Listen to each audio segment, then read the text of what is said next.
Last time, I married my boss, Evan Monroe, to escape my father's blackmail. But Evan had secrets of his own. Terrible secrets. Deadly secrets.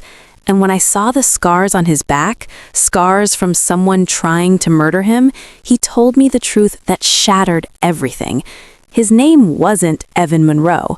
It was Lucas Reed. And 8 years ago, he faked his own death to escape his family because his brother tried to kill him. Let me tell you what happened next. I stood in Lucas's home office because I couldn't think of him as Evan anymore, staring at a man I thought I knew. "Your brother tried to kill you," I repeated slowly, trying to make the words make sense. "And you've been living under a fake identity for 8 years?" Yes. He pulled his shirt back on, covering those brutal scars. His hands were shaking slightly. Lucas Reed, because that's who he really was, looked more human in that moment than he ever had as Evan Monroe. "Why?" I asked. "Why would your brother want you dead?" Lucas walked to his desk and pulled out a bottle of whiskey. He poured 2 glasses without asking if I wanted one and handed me one anyway. I took it. "Money," he said simply. "It's always money, isn't it?"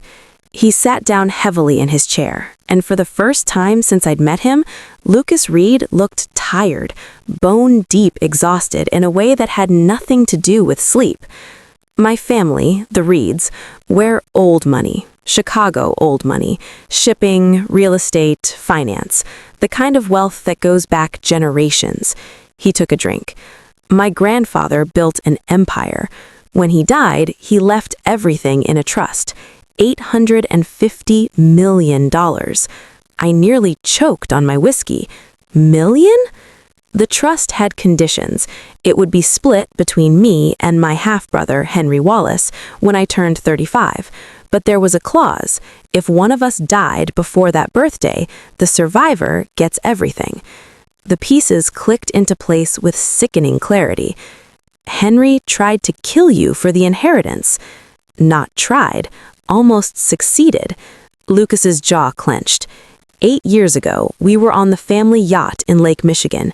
Henry and I were supposed to be celebrating my 26th birthday, just the two of us, brotherly bonding. His laugh was bitter. He pushed me overboard in the middle of the night, 3 miles from shore, in October. The water was freezing. "How did you survive?" "I'm a strong swimmer, and I'm stubborn." He drained his glass.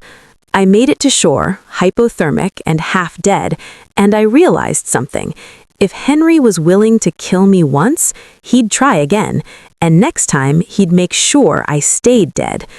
"So you let everyone think you drowned?" "I had help. My grandfather's attorney, William Foster, you met him at our wedding, he'd always suspected Henry was dangerous. He helped me disappear. New identity, new city, new life. I built Monroe Tech from nothing using money William helped me hide before I died." I sat down on his desk, my legs suddenly unreliable. "Does anyone else know you're alive?" "Teresa, my housekeeper. She worked for my grandfather. She's the only family I have left." His eyes met mine. "And now, you." The weight of that trust settled on my shoulders like a physical thing. "Why are you telling me this?" I asked quietly. "Because I saw the way you looked at those scars, and I realized I couldn't lie to you anymore." He stood up, crossing to stand in front of me. "Nina, this marriage, it's not just about business optics. I need to be married to claim my inheritance when I turn 35. That's in 82 days. If I'm not married, everything goes to Henry. And you can't claim it as Lucas Reed because everyone thinks Lucas Reed is dead?" "Exactly. But there's a legal loophole. If Evan Monroe is married and can prove a stable life, William can petition the trust on my behalf. It's complicated, but it works." "So you needed a wife fast?" "I needed someone I could trust, someone who wouldn't ask too many questions." He paused. "Someone who had their own reasons for saying yes." My blood went cold. "What do you mean?" Lucas's expression was unreadable. "I know about your father, Nina. I know about Richard Hart and what he's holding over you." The room tilted. "How? I'm very good at what I do. When you started acting strange 2 weeks ago, I had you investigated. Not because I don't trust you, but because I needed to know if you were a threat." He held up a hand before I could speak. "I know about the forged references. I know about Richard's blackmail. And I know about Kelvin." Shame and anger warred in my chest. "You've known this whole time?" "Yes." "And you still married me?" "I married you because you needed an escape as much as I did." His voice softened. "Nina, I'm not judging you for what you did to get this job. You were desperate. You did what you had to do to survive. I understand that better than anyone." Tears burned my eyes. "Richard wants me to spy on you, to steal your files and give them to Kelvin's organization." "I know." "And Kelvin threatened my sister. He knows where Vanessa lives. He said if I don't cooperate, we'll protect her." Lucas's voice turned hard. "I have resources, security. We can move Vanessa somewhere safe." "Why would you help me?" He was quiet for a long moment. Then he reached out and gently wiped a tear from my cheek with his thumb. "Because we're the same, you and me. Two people trying to survive in a world that wants to use us. And maybe, just maybe, we can help each other instead." I wanted to believe him. God, I wanted to believe him so badly. But I'd already lied to him for weeks, and he'd been lying to me from the moment we met. How do you build trust on a foundation of deception? By the way, if you haven't subscribed yet, do it now. The finale drops tomorrow, and you're going to want to see how this insanity ends. All right, where were we? The next morning, Lucas was different. Not cold CEO Evan Monroe different, actually different, human different. He made me breakfast, scrambled eggs and coffee, and we sat at the kitchen island like a real couple instead of two strangers trapped in a business arrangement. "He called my security team last night," he said, sliding a plate toward me. "They're watching Vanessa's dorm. If Kelvin's people get within 100 feet of her, we'll know." Relief crashed through me. "Thank you." "Don't thank me yet. We still have to deal with Richard and Kelvin." He pulled out his laptop. "William is working on a legal strategy to neutralize the fraud charges. If we can make that leverage disappear, Richard has nothing." "And what about Henry, your brother?" Lucas's expression darkened. "Henry doesn't know I'm alive, and we need to keep it that way until after my 35th birthday. If he finds out before then, he'll try to kill me again, and this time he won't fail." "How do you know he's still dangerous?" "Because I've been monitoring him for 8 years, and in that time, he's expanded the Reed family business into some very dark territory." He turned the laptop toward me. On the screen were documents, financial records, property deeds, names I didn't recognize. "Henry runs a criminal network through the family's real estate holdings, money laundering primarily, but there are rumors of worse things, trafficking, extortion." Lucas's voice was tight with controlled rage. "He's turned my family's legacy into a criminal empire, and he's using the Reed fortune to do it." "That's why you want the inheritance, not for the money." "I want it so I can destroy him from the inside." His gray eyes were fierce. "Every penny of that fortune was built by my grandfather's honest work, and I'm going to use it to dismantle everything Henry's built. Then, I'm going to send him to prison where he belongs." I'd never heard such cold determination in anyone's voice. "That's why you became Evan Monroe," I realized. "You built a tech empire so you'd have the resources to fight him." "I built it so I'd have power, money, connections." He closed the laptop. "But I can't do it alone. I need allies, people I can trust." He looked at me, really looked at me, and I felt something shift between us. "I need you, Nina." 3 words. Simple, devastating. "What do you need me to do?" Over the next 2 weeks, Lucas and I became partners in the truest sense. He taught me about his investigation into Henry, showed me the evidence he'd been gathering for years, financial records that proved Henry was laundering money through shell corporations, property records linked to known criminal organizations, witness statements from people too afraid to go to the police. And I helped him, used my access to Monroe Tech systems to cross-reference data, found patterns he'd missed, became his researcher, his strategist, his confidant. We worked late into the night, hunched over laptops and legal documents, ordering takeout and drinking too much coffee. And somewhere in those long hours, something changed. I started noticing things about Lucas that I'd missed as Evan. The way he'd absently run his hand through his hair when he was concentrating, the dry humor that would slip out when he was tired, the genuine smile, rare but devastating, when we'd find a crucial piece of evidence. The way he'd touch my shoulder when he passed behind my chair, brief, casual, electric. And I started to realize something terrifying. I was falling for him. Not for Evan Monroe, the cold CEO, for Lucas Reed, the broken man trying to avenge his family and destroy his murderous brother. One night, 3 weeks after the scar revelation, we were working in his office when my phone rang. Richard. Lucas saw my face and immediately moved closer. "Speaker," he mouthed. I answered and put it on speaker. "Hello? Nina, sweetheart, we need to talk about your progress, or should I say, lack thereof. I've been sending you files. You've been sending me garbage, low-level financial reports that tell me nothing." Richard's voice turned nasty. "Kelvin is getting impatient, and when Kelvin gets impatient, people get hurt. People like your sister." Lucas's jaw clenched, but he stayed silent. "What do you want?" I asked. "Monroe Tech is about to close a major acquisition, tech startup out of San Francisco, cutting-edge AI technology. I want the proprietary code before the deal closes. Kelvin's clients will pay millions for it." "I can't get that. It's on a secure server." "You're Evan Monroe's wife. You have access to everything. Get me that code by Friday, or Vanessa has an accident. Are we clear?" Crystal.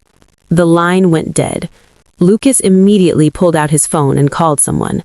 "William, I need you to expedite that legal motion, now. No, I don't care what it costs. Just make it happen." "Good." He hung up and turned to me. "We're going to end this. Tonight." "How?" "I'm going to give Richard exactly what he wants." Lucas's plan was insane. Brilliant, but insane. He created a fake version of the AI code, sophisticated enough to pass initial inspection, but utterly useless in practice. Then he embedded tracking software in the files that would trace back to whoever tried to use them. When Richard gives these to Kelvin and Kelvin tries to sell them, the buyers will realize they're fake. But by then, we'll have traced the entire criminal network, names, locations, transactions, everything we need to hand to the FBI. And what about Richard? He'll know I betrayed him. William's getting an emergency injunction against the fraud charges. By the time Richard realizes what happened, you'll be legally protected. He gripped my shoulders. "Nina, I know this is scary, but it's the only way to get you and Vanessa free." I looked into those gray eyes and made a decision. Okay, let's do it. Friday came. I met Richard at the same cafe in Olvera Street, carrying a USB drive with the fake code. Lucas was across the street in a car with his security team, watching. The FBI was positioned nearby. Everything was in place. "About time," Richard said, snatching the drive from my hand. "Kelvin was ready to send someone to UCLA today." "It's all there, everything you asked for." He pulled out a laptop and plugged in the drive, scanning the files. I held my breath. "Looks good," he finally said. "You did well, sweetheart. Maybe you're more like me than I thought." Disgust rolled through me. We're nothing alike. "Keep telling yourself that." He pocketed the drive. "I'll be in touch when I need more." "Actually, Richard, I don't think you will." He froze. "Excuse me?" "Those files are fake. The moment you try to use them, they'll trace back to you and everyone in your network." I stood up, my hands shaking but my voice steady. And the fraud charges? My lawyer had them dismissed this morning. You have no leverage over me anymore. Richard's face went purple. You little... FBI agents appeared from 3 directions. Richard Hart, you're arrested for extortion, blackmail, and conspiracy to commit corporate espionage. I watched them cuff him, watched the realization dawn on his face that he'd lost. You'll regret this, he snarled as they dragged him away. Kelvin will find you. He'll find your sister. Kelvin is being arrested as we speak, one of the agents said, along with 12 members of his organization. Your little network is finished. As they put Richard in the back of a police car, Lucas appeared at my side. You okay? He asked quietly. I nodded, not trusting my voice. Come on, let's go home. That night, we celebrated at the penthouse. Teresa had made an elaborate dinner. William came by with champagne. Even Lucas's security team joined us, toasting our victory. But as the night wore on and everyone left, it was just Lucas and me, standing on the balcony overlooking the city. Thank you, I said, for everything, for protecting Vanessa, for helping me escape Richard, for trusting me. You did the hard part. He turned to look at me. You faced your father. You chose to fight instead of running. That took real courage, Nina. The way he said my name made my heart skip. Lucas, I need to tell you something. Okay? These past few weeks, working with you, learning about you, about who you really are, I took a breath. I'm not doing this just because we're married on paper anymore. I'm doing this because I care about you, because I want to help you take down Henry, because He kissed me.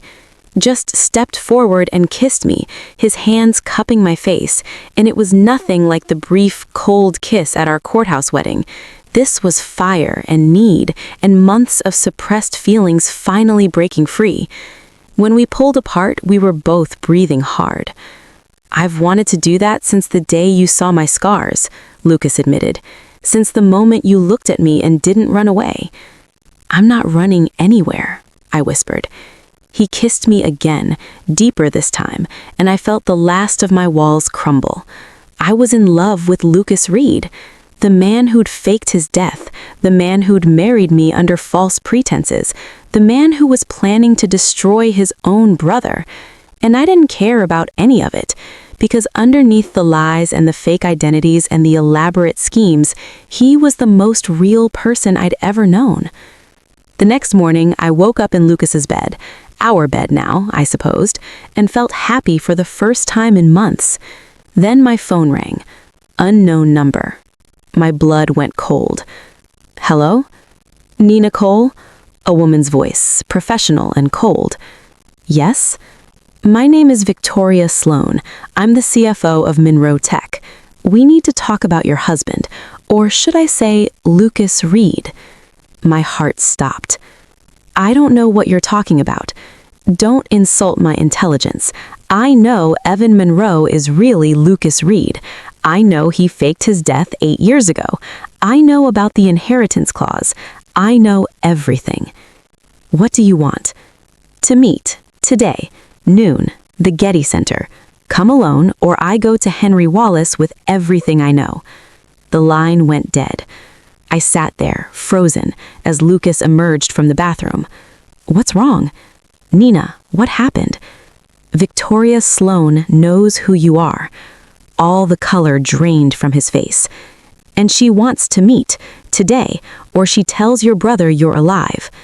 Lucas stood there, naked except for a towel, water still dripping from his hair, and for the first time since I'd known him, I saw real fear in his eyes. If Henry finds out I'm alive before my birthday, he'll kill me, and this time, he'll kill you too.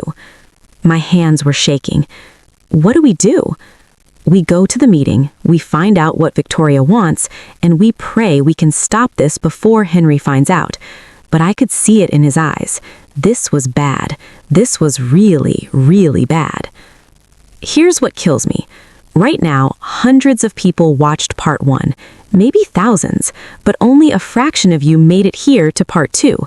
Those people, they'll never know what happens in the finale. They'll never see how this ends. They'll wonder for the rest of their lives, but they'll never find out. Don't be one of those people. The finale drops tomorrow, part 3, The Reckoning, and I'm telling you right now, everything you think you know, wrong. Victoria's betrayal is just the beginning. The showdown with Henry in Chicago will leave you breathless, and the ending? The ending will destroy you in the best way possible. But YouTube won't show you the finale unless you subscribe and turn on notifications. That's just how it works. So if you've made it this far, if you're invested in Nina and Lucas, if you need to know how this ends, hit that subscribe button right now. And drop a comment. Tell me, who do you think the real villain is? Who do you think survives the finale? Type your predictions below. I promise I'll read them all before part 3 drops. Tomorrow, the finale. Everything ends. Don't miss it.